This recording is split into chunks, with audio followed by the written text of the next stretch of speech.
Honorable Chief Minister, for your comments and willingness to engage the United States and its private sector, and I was very happy as a professor at the university to talk about education research and agricultural research as well. So looking forward to continuing that conversation to set the scene. I think central government's help, I think that is something what any state would require. All what I can say is we share a good relationship with the central government and with the neighboring states as well. In fact, first time we have a situation where Telangana state government will be working together in a very strong way, where interlinking of rivers is taking place with both the states coming onto one central platform. So that's something which was never done before, never heard before. Something is happening now. So bilateral relations are very strong. As far as the other part is concerned, what Professor asked, we spoke about desalination plants, we spoke about interlinking of rivers, we spoke about electrical buses. All these are components where environment is looked at in a more positive way. So phasing out of 11,000 and odd diesel buses and bringing whole of them into electrical mode, 1,000 buses each, I think will be calling for a global tender. So it's a very strong, sustainable BOT model what could be evolved, because the current road transport corporation of ours is already in existence. It's just doing it with the diesel buses. And per kilometer, the cost per kilometer on diesel works out around about 15 to 16 rupees. Whereas if the same were to be converted into electrical, it's just 1.2 units kilowatt hours, 1.2 units. So probably it could be 3 rupees. If wind energy also were to be brought into this, renewable energy were to also be brought into it. You can start out with 3 rupees per kilometer, and it could slide down to even 50 paise per kilometer as well. And to bring about profitability into this corporation, the entire the workforce, that is the drivers and the drivers and the conductors, the workforce, we are absorbing them into the government, so that this corporation could be cleaner. So this corporation need not be bothered about the recurring expenditure what would entail from the drivers and the conductors part of it. So by and large, this corporation now will become a very sustainable, strong financial model, which will help any big investment to come in a very big way. So this is a positive step towards cleaning up of the environment. So by and large, we also want to bring about environment-friendly policies. We want to bring about, we want to change this pollution policy also of ours in a big way. We want to bring about certain professionals who have a lot of knowledge in this pollution, come and join us in a big way. So that, the moment I took over the reins, I just asked someone in the government handling pharma part of it, as to what the numbers officially were and what the numbers unofficially were. The toxic waste officially recorded is 30,000 tons. The unofficial records speak about 1 lakh tons. So the balance of 70,000 tons is either going into the sea or it's being burned into the air. So I just wanted, so we decided that we need to bring in certain professionals into this who have a lot of knowledge as to what they're talking about, especially in pollution. So we want to take care, we want to handle the entire procurement of waste so that it could be handled properly. So these are the few things what we will be going down the line. So I think by and large we want to promote environment. Thank you very much. Picking up now on a theme that Dr. Ramesh brought up was the ease of doing business, which you can imagine. This is a business association that's paramount for our members. So it's great to see that is something that's high on your priority list. The one thing that I would just comment that it's great to have a single point of contact. We do that here in the U.S. with states have a single point of contact. The key is that single point of contact is empowered to be able to drive the process. So it's not, if you have a single point of contact, it still takes a year because that individual is not able to drive the process quicker. So we've just emphasized empowering of that single point of contact to drive the process through as opposed to just managing it across the different agencies. So we're very encouraged to see that, and especially with how you opened today up, you kind of give the underpinning for doing business in a region with honesty, trust, and political stability, which are paramount and key for the businesses to thrive. One question, as AP has been known for certain sectors, we talked a lot about agriculture and healthcare. What are the new sectors or the emerging sectors that you would like to encourage the business community, whether it be space, whether it be something in technology? What is it something that you would like to encourage American businesses to look at, to compete with in order to grow and build and invest? Robert, as you said, I think the reason is, as you said, single point application. We just not want to just monitor that, we want to drive it. That's exactly the reason why we said it will be governed by the Chief Minister himself. I will be the chairman of that committee. And so that I think would set everything what the state is going to give. I think that would be done on a voluntary basis. And as far as everything what central government would have to be giving in, that we would pursue.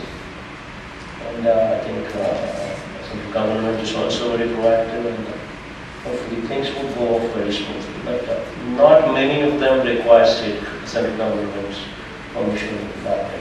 So permissions by and large would be very speedy, and land and power and water, these are the things what would also be very, very, we will provide them. So I think absolutely no problems with that. And coming to emerging sectors, where I just listed out quite a few of them. Have a strong sea coast, what could be used, whichever way we want. Anything you want to export, get that. Desalination plant, I just spoke about. Metros, we just spoke about. And BOT models, all these things can be taken up. Ports, we just spoke about. And then internal waterways. We have Buckingham Canal, that could be revived, which would straight away connect the entire coast from north to Chennai, including goes all the way to Chennai. So the ferrying cost is of course much cheaper than taking anything on the road and taking anything through the rail. Ferrying cost is much cheaper, so that would be a phenomenally big project. It could set a change. I just spoke about electrical buses, and I said corporation. The bus corporation is very strong after removal of these employees from that part, and diesel versus electricity, I just spoke about. And agricultural research, bringing in good universities, food processing, improving the quality of our aqua and agricultural products.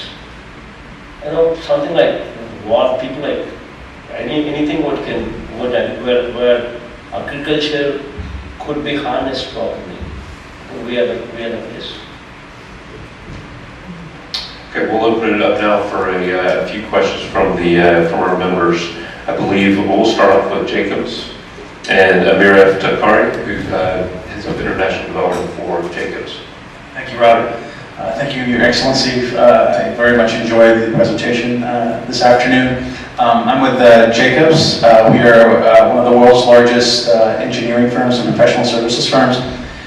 We have quite a lot of work in India, particularly with the Capital City project, where Jacobs was the program manager. My question to you today is, what's your vision for the Capital City project? Do you still see smart cities as an integral part of the development and future of AP going forward? Thank you. So basically, smart cities is something what they're the future. See, ultimately, all the important cities would have to be turned smart. So that would be a priority. Vizag is one such place what is high on the priority. It's one of the, in AP it could be termed as one of the most cosmopolitan places. So there would be a lot of focus on that, and anything you have on that, we're always welcome. Support you and everything. Nelson Cunningham, President of McClarty and Associates.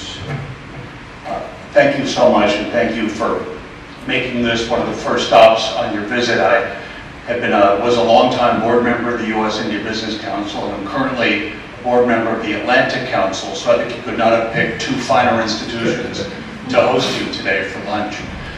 My question relates to one of the issues that came up over and over and over again in the presentation, which is providing your people with health care at a reasonable cost. One of the issues that we have seen over the years that is one of the most difficult in assuring affordable health care is the cost of pharmaceuticals. And I wondered what your strategy is for dealing with the cost of pharmaceuticals to provide broad access to your people. Andhra Pradesh has got a strong coastline, as I just spoke about. There are a lot of pharma companies already prevalent in AP because of its strong presence. What we are wanting to do is the FDA norms, the World Health Organization norms, the WHO norms. These are the things what in procurement to state government entities was not a factor. But now, after we have come into power, in fact, just coincidentally, just a couple of days we had a review meeting with the health department, and in that department, just a couple of days ago, we decided that henceforth procurement norms should be at least WHO. This is something what we have also taken into consideration, because until the quality of the medicine given, until it is improved, and where until it is improved, it doesn't yield good results. That's one of the very, very important points we also understand, and we're doing it in a big way. In this process of doing whatever we have in mind, I think it's going to be one of the most talked about model what we're contemplating. If this goes well, this entire country would actually look up to us. We're wanting to ensure that anything what is above 1,000 rupees is covered. So for that, we're making sure that the number of diseases what come under the insurance policy, that they're increased. The national policy speaks about around 900 and odd diseases. We wanted to take it up to 2,000. And then we wanted to improve the quality of our domestic internal hospitals. So every hospital we want to revamp them in a very big way, so that every hospital is to the standards, to the rest of the Indian standards what we have. We want to upgrade every hospital to that level. So we wanted to bring about all these changes. So hopefully in the next 3 years, thankfully with God's grace, hopefully we would like to see some changes going on. Right, so, okay, being cognizant of time, Chief Minister, what we'd like to do, we've got 3 quick questions. I've got 3 parts up. If you'll name, company, quick question, we'll give them all 3 together, let you react to them, and then we'll make sure we're on time. Okay, that sound good? So, ma'am, from Kerala, just wanted to ask whether Andhra Pradesh would be open to for financing of infrastructure, like you mentioned BOT and things like that. Whether you would be open to approaching the international markets for masala bonds. Kerala has successfully done that for financing such infrastructure.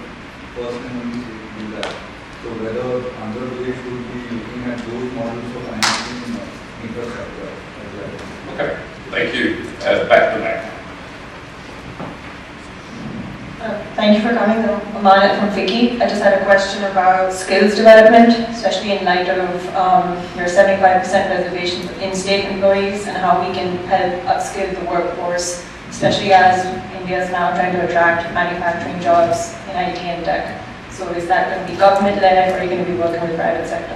Thank you. Thank you. Steve? Thank you very much. Steve Jacobs, Philip Morris International.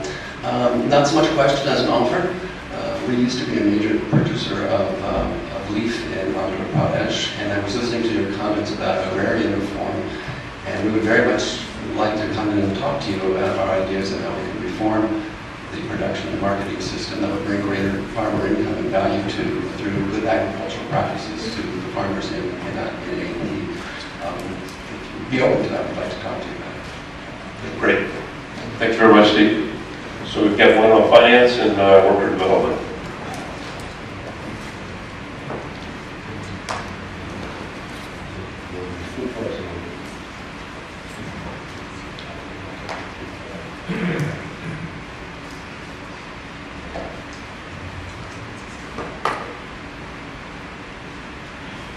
As far as Sara wants to just these kind of avenues, we would have to look at it. Every avenue needs to be looked into where cheap financing is available, the cost of the funds are low. I think that all those areas would have to be looked into.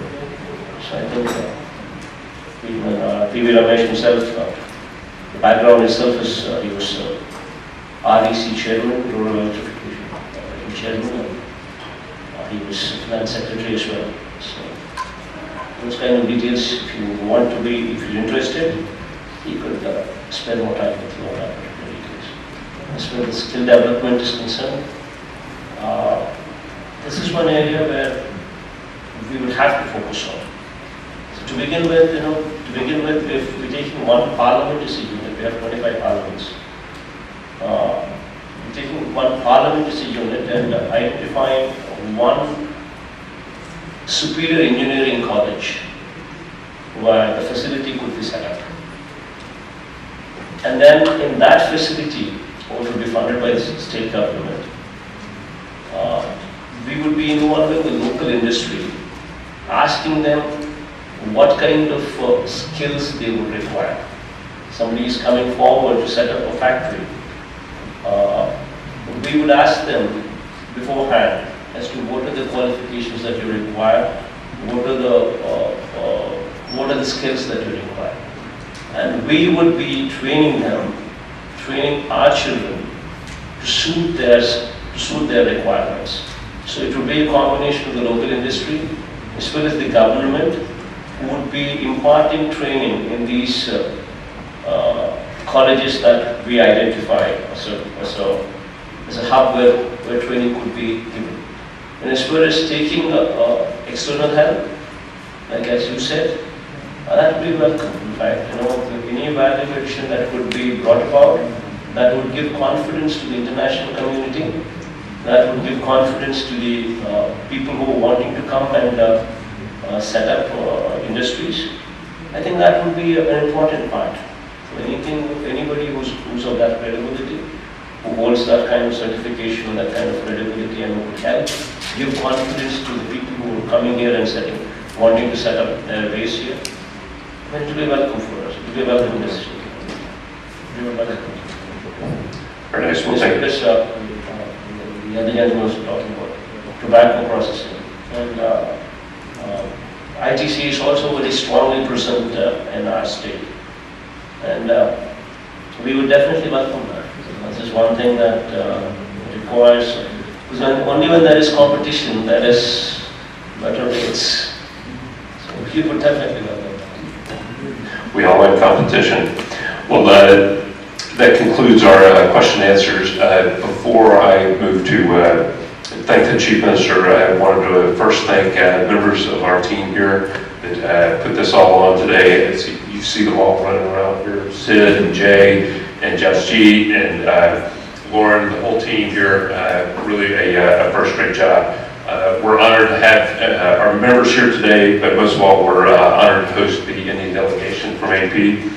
with the officials that you brought with you, but also Ambassador Shringlot. And once again, your partnership and working with you has just been superb since you've been here since January. Mr. Chief Minister, you've been here, or you've been in office for just a couple months. You've already made a huge impact. We look forward to increasing that impact. We appreciate sincerely that we're your first stop on this visit. I look forward to seeing you at Notre Dame next week, and we wish you the very best of luck. Thank you very much. Thank you. Ladies and gentlemen, security has asked that everyone remain seated while the Honorable Chief Minister exits, and then we'll depart. May I take this opportunity to acknowledge the grateful thanks for USIBC for organizing this function, especially Robin, and may I request Honorable CM to serve this in an memento.